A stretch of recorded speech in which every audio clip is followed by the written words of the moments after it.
Hello friends, मैं भरत श्रीवास्तव आपका CB academy class में स्वागत करता हूं। फ्रेंड्स, आज के इस वीडियो में हम लोग 9th मैथ्स के नंबर सिस्टम से रिलेटेड कुछ क्वेश्चंस को जानेंगे और कुछ थ्योरीज भी को पढ़ेंगे। तो पिछले वीडियोस में हमने फ्रेंड्स नंबर सिस्टम से रिलेटेड कुछ टॉपिक्स को पढ़ लिया था। जैसे हमने नंबर सिस्टम के टाइप्स ऑफ नंबर के बारे में जाना था, ठीक है, जैसे कि रेशनल नंबर के बारे में जाना था, नेचुरल नंबर के बारे में जाना था, इरेशनल नंबर्स के बारे में जाना था। फ्रेंड्स, अगर पिछला वीडियो आप लोग नहीं देखे हैं तो डिस्क्रिप्शन बॉक्स में जाकर के दिए गए लिंक से आप देख सकते हैं। फ्रेंड्स, यदि आप लोग चैनल पर नया हैं तो चैनल को सब्सक्राइब जरूर कीजिएगा और बेल आइकन जरूर दबाइएगा, जिससे हमारे नेक्स्ट वीडियोज़ के आपको नोटिफिकेशन आसानी से मिल जाए। तो फ्रेंड्स, आइए हम स्टार्ट करते हैं। आज जो हमारा फर्स्ट क्वेश्चन है वो आपका इरेशनल नंबर से रिलेटेड क्वेश्चन है। तो हमारा क्वेश्चन क्या है, आइए देखिए। फर्स्ट क्वेश्चन जो है आपका दिया गया है, कह रहा है हाउ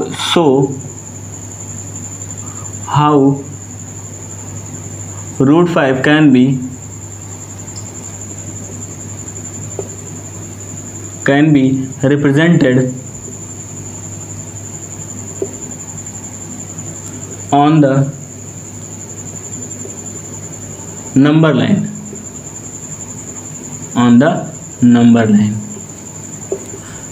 फ्रेंड्स, ये आप जो आपका क्वेश्चन है एनसीईआरटी एक्सरसाइज से है, 1.3 से है लगभग। तो एनसीईआरटी एक्सरसाइज से दिया गया है। फर्स्ट क्वेश्चन जो कह रहा है, ये आपका कह रहा है so how √5 can be represented on the number line. आप √5 को कैसे नंबर लाइन पर रिप्रेजेंट करते हैं। फ्रेंड्स, जैसे कि आप लोग देख रहे हैं, √5 आपका क्या है, इरेशनल नंबर है। इरेशनल नंबर के बारे में हमने पिछले वीडियोस में बताया है कि those number which can not be represented in the form of P/Q। वो नंबर जिसको हम P/Q के फॉर्म में नहीं ले सकते, वो आपका क्या होता है, इरेशनल नंबर होता है। फ्रेंड्स, तो आपका √5 क्या है, आपका इरेशनल नंबर है। तो इरेशनल नंबर को हम कैसे रिप्रेजेंट करेंगे। जैसे रेशनल नंबर को तो आप आसानी से रिप्रेजेंट कर लेते हैं। आपका 1 दिया गया है, 1 जो है आपका इरेशनल नंबर है, 2 है आपका रेशनल नंबर। इन सबको आप आसानी से रिप्रेजेंट कर लेंगे। या फिर 3/2 मान लीजिए दिया गया है, तो वो भी आपका आसानी से रिप्रेजेंट कर लेंगे। इसकी वैल्यू 1/1.5 होगी, तो आप आसानी से 1 और 2 के बीच में इसको रिप्रेजेंट कर लेंगे। लेकिन हम √5 को कैसे रिप्रेजेंट करेंगे, इसके बारे में हम आइए जानते हैं। सो फ्रेंड्स, आइए हम सॉल्यूशन को जानते हैं। सबसे पहले हमें करना क्या होगा, √5 के लिए हम कुछ पहले प्रोसीजर जान लीजिए, उसके बाद बताते हैं। तो देखिए, सबसे पहले तो हम एक नंबर लाइन ड्रॉ करेंगे, ठीक है। सबसे पहले हम क्या करेंगे, एक नंबर लाइन ड्रॉ करेंगे, ठीक है। अब उस पर एक पॉइंट लेंगे, O,A लेंगे, ठीक है। एक पॉइंट लिए, O और A को लिया। अब OA की जो डिस्टेंस वो क्या होगी आपकी, 1 यूनिट डिस्टेंस होगी। कितनी होगी आपकी, 1 यूनिट डिस्टेंस होगी। अब ये कितनी है, 1 पर है, ठीक है। फिर ये कितना होगा आपका, 2 होगा। फिर आगे नेक्स्ट होंगे, ठीक है। तो ये आपका A है, पॉइंट A है। तो इन दोनों के बीच की डिस्टेंस कितनी हो गई, 1 यूनिट हो गई।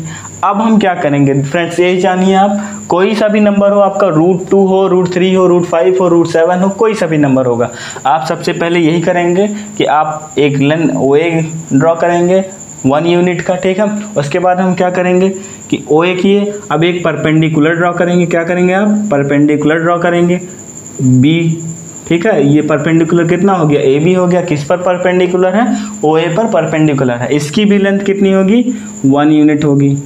इसकी लेंथ कितनी होगी, 1 यूनिट होगी। अब इसके बाद हम क्या करेंगे, O को B से क्या करेंगे, मीट कर देंगे। O को B से मीट कर देंगे, ठीक है। तो अब देखिए, ये लेंथ आप पाइथागोरस यहाँ पे अगर हम अप्लाई करें तो यहाँ पे क्या देख रहे हैं, हाइपोटेन्यूज का स्क्वायर इक्वल टू क्या हो जाएगा, बेस का स्क्वायर प्लस परपेंडिकुलर का स्क्वायर। इसी को हम अगर आप यहाँ पे अप्लाई करते हैं तो OB की लेंथ आपकी कितनी आ जाएगी, √2 आ जाएगी। कितनी आ जाएगी, √2 आ जाएगी। अब देखिए, आपको चाहिए कितना था, √5 चाहिए था, लेकिन आपको यहाँ पे मिला कितना, √2 मिला, ठीक है। तो हमें अभी और आगे बढ़ना होगा। तो हम क्या करेंगे, अब B से हम एक परपेंडिकुलर ड्रॉ करेंगे, OB से एक परपेंडिकुलर ड्रॉ करेंगे B को लेकर के। तो B से लेकर के एक हमने परपेंडिकुलर ड्रॉ किया OB से, और आपका वो लेंथ कितनी है, इसकी भी लेंथ कितनी लेंगे हम, 1 यूनिट लेंगे। और ये आपका मान लीजिए क्या है, ये आपका B1 है। क्या है आपका, B1 है। अब हम इसको क्या करेंगे, O से मीट करवाएंगे, ठीक है। तो अब आपने क्या देखा कि ये रूट, अब ये इसके लिए क्या हो जाएगा, बेस का काम करेगा, ठीक है, ये बेस हो जाएगा, ये आपका परपेंडिकुलर हो जाएगा। तो अब आपका हाइपोटेन्यूज क्या हो गया, OB1, ठीक है, OB1 हो जाएगा। इसकी लेंथ कितनी हो जाएगी, √2 का स्क्वायर प्लस 1 का स्क्वायर, कितना हो जाएगा, 3 हो जाएगा। तो ये वैल्यू कितनी हो जाएगी आपकी, √3 हो जाएगी, ठीक है, √3 हो जाएगी, आपका OB1 आ जाएगा। लेकिन अब आपको यहाँ पे √3 मिला, लेकिन आपको चाहिए क्या था, √5 चाहिए था, √5 चाहिए था। तो हमें इसके आगे भी बढ़ना होगा। तो अब हम क्या करेंगे, एक फिर हम परपेंडिकुलर ड्रॉ करेंगे OB के परपेंडिकुलर, ठीक है, OB का परपेंडिकुलर ड्रॉ करेंगे एक,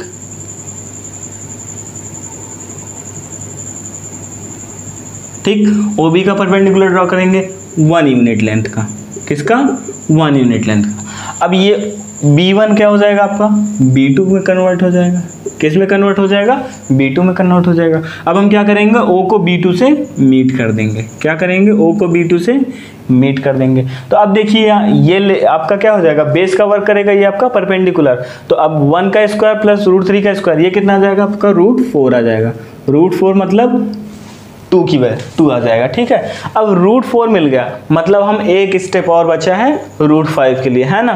तो अब हम क्या करेंगे कि इस पर एक परपेंडिकुलर ड्रॉ करेंगे, किस पर, OB1 पे, OB1 पे अगर हम एक परपेंडिकुलर ड्रॉ कर रहे हैं,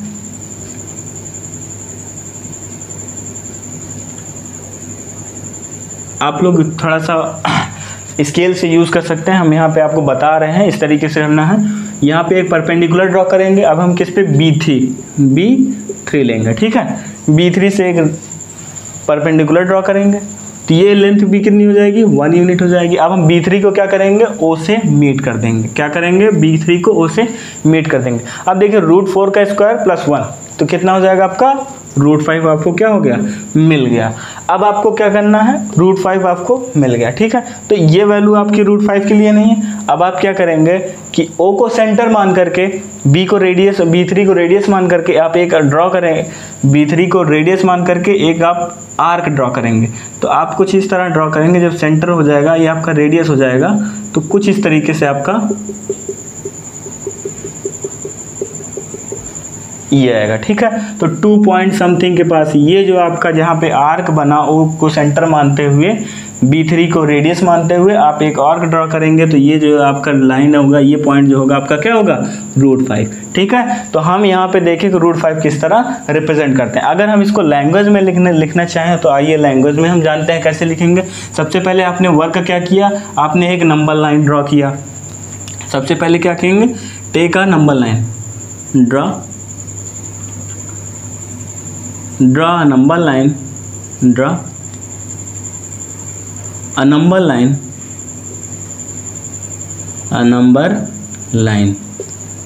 draw a number line, ठीक है। सबसे पहले तो हम एक नंबर लाइन ड्रॉ किए, उसके बाद क्या किया, हमने 2 पॉइंट्स लिया, OA लिया and take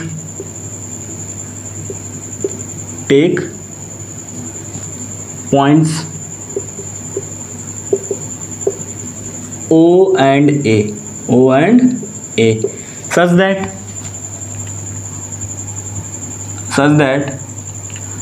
OA is equal to कितना हो जाएगा आपका, 1 यूनिट होना चाहिए। क्या होना चाहिए, 1 यूनिट होना चाहिए। अब OA आपका 1 यूनिट हो गया। उसके बाद आपने क्या किया, एक परपेंडिकुलर ड्रॉ किया, AB ड्रॉ किया। परपेंडिकुलर किस पे परपेंडिकुलर है, OA पर परपेंडिकुलर है। उसके बाद हमने क्या किया, next draw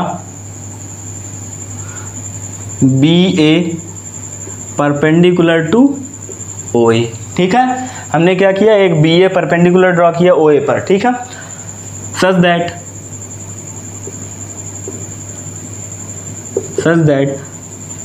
BA is equal to 1 unit, BA is equal to 1 unit and join. अब हम क्या किए, उसके बाद क्या किए, B को O से ज्वाइन किया एंड ज्वाइन OB, और OB इज इक्वल टू कितना हो गया आपका, √2। अब उसके बाद नेक्स्ट आपका क्या पॉइंट था, आपने क्या किया, B1 किया, B से एक परपेंडिकुलर ड्रॉ किया B1 पर, है ना। और किस पर आपका परपेंडिकुलर क्या है आपका, OB, ठीक है। उसके बाद क्या है आपका, ड्रॉ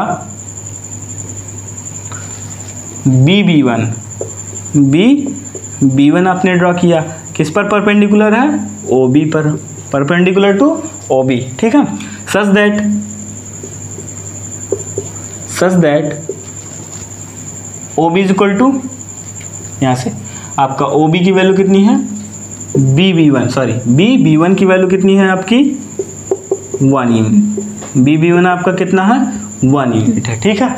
अब इसके बाद हम क्या करना है, बी वन को हमने क्या किया, ओ से मेट किया एंड ज्वाइन, एक एक स्टेप को हम लिखेंगे and join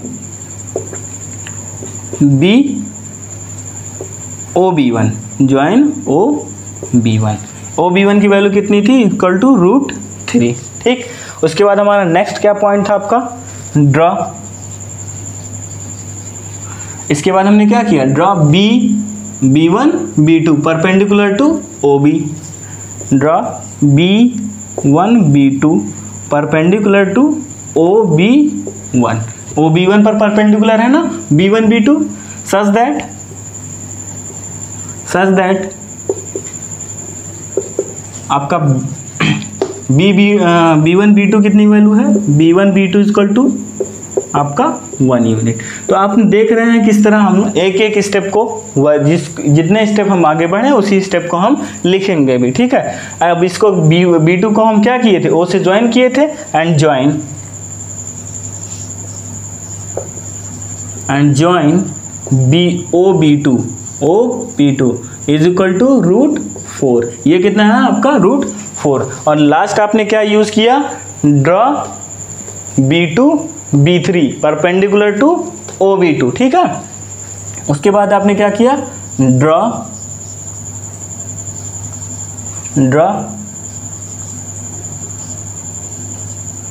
B2 B3 is equal to B2 B3 perpendicular to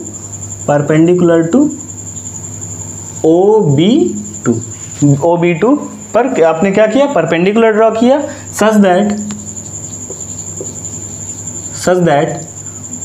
B2 B3 equal to कितना है आपका, B2 B3 equal to 1 unit, है ना। तो हमने जितने स्टेप्स को किया उसके बाद एंड ज्वाइन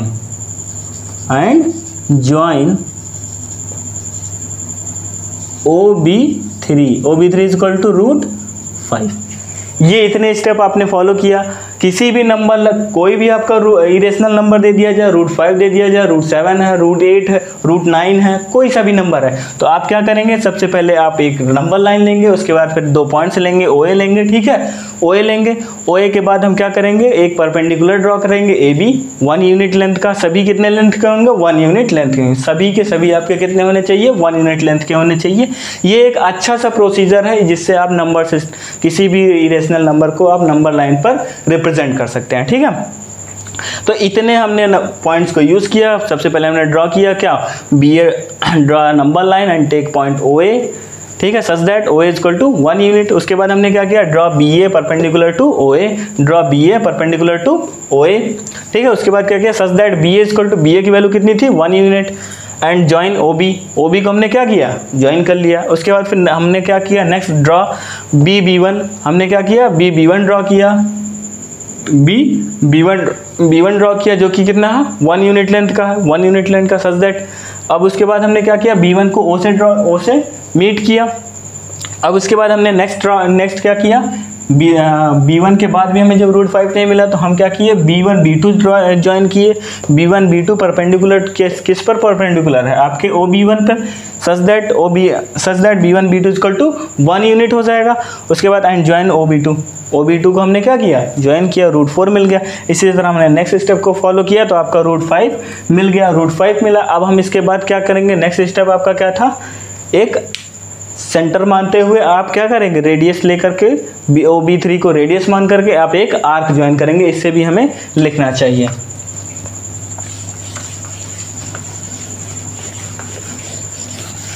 अब उसके बाद हमने नेक्स्ट क्या किया था, हमने क्या किया, take centre O, take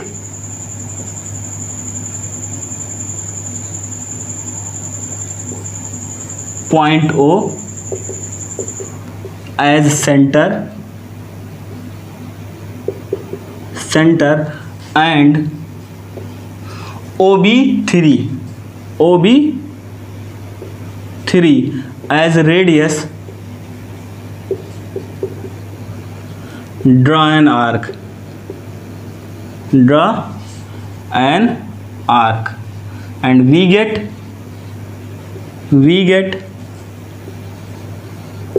root 5 on number line।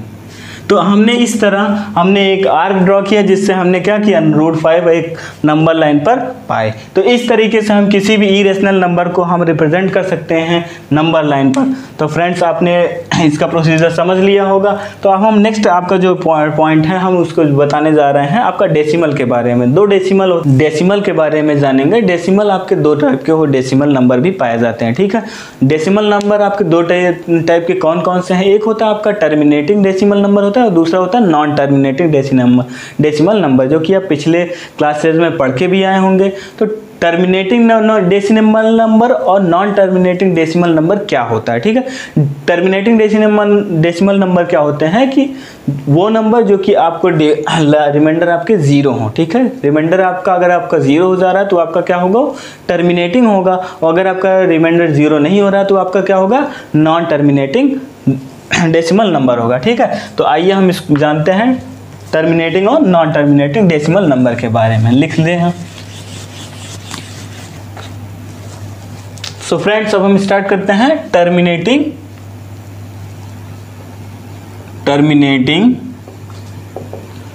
And non terminating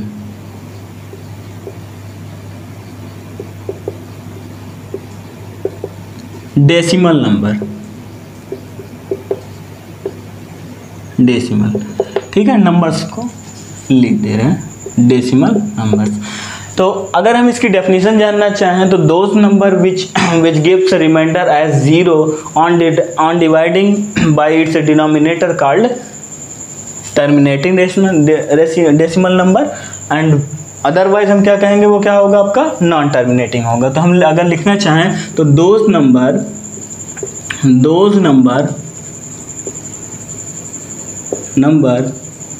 which gives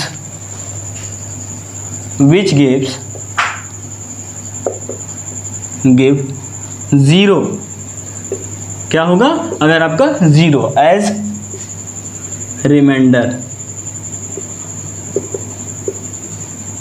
reminder on dividing by its denominator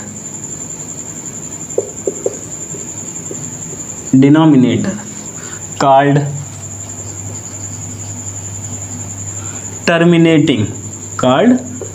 terminating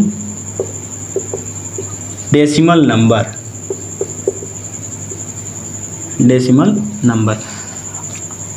otherwise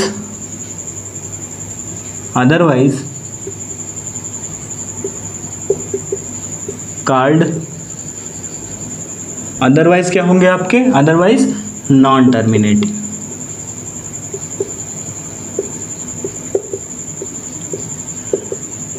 मतलब क्या हुआ कि जब अगर हम आपको डिवाइड करें, ठीक है, डिवाइड करने डिनोमिनेटर से हम डिवाइड करें और डिवाइड करने के बाद अगर आपका रिमाइंडर कुछ भी ना बचे, रिमाइंडर जीरो हो जाएगा तो आपका क्या हो जाएगा, वो टर्मिनेटिंग डेसिमल नंबर होगा। और अगर आपका जीरो नहीं आता है, आपका बार बार रिपीट हो रहा है वही नंबर, तो आपका क्या होगा, नॉन टर्मिनेटिंग डेसिमल नंबर होगा। नॉन टर्मिनेटिंग डेसिमल नंबर के बाद क्या होती है, जब आपके डेसिमल पॉइंट के बाद आपके वही नंबर बार बार रिपीट होते हैं, ठीक है।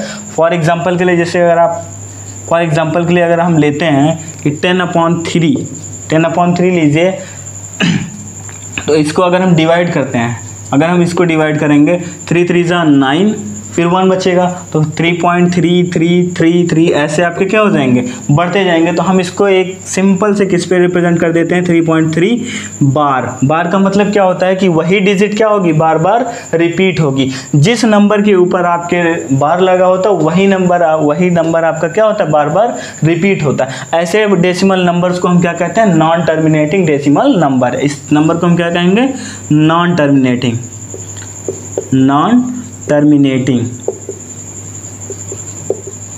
डेसिमल नंबर, इसको क्या कहेंगे हम, नॉन टर्मिनेटिंग डेसिमल है। तो इस तरीके के कोई भी अगर आपके नंबर्स होंगे तो वो क्या कहलाएंगे, आपके नॉन टर्मिनेटिंग, जो अब बार बार आपके रिपीट हो रहे होंगे। अब अगर इसी के उल्टा हम लेते हैं यहाँ पर, अगर हम फॉर एग्जांपल के लिए दूसरा एग्जांपल लेते हैं हम आपका 3/2 हम ले लिए, 3/2 ले लिए, तो 3 2 1 1, ठीक है, फिर कितना बचा, 1 बचा, 2.25 10। तो आपका डेसिमल रिमाइंडर कितना बचा, 0, कोई भी रिमाइंडर नहीं बचा। तो इस तरीके के जो नंबर होंगे वो क्या होंगे, आपके टर्मिनेटिंग, ये क्या होंगे, आपके terminating decimal number, terminating decimal number.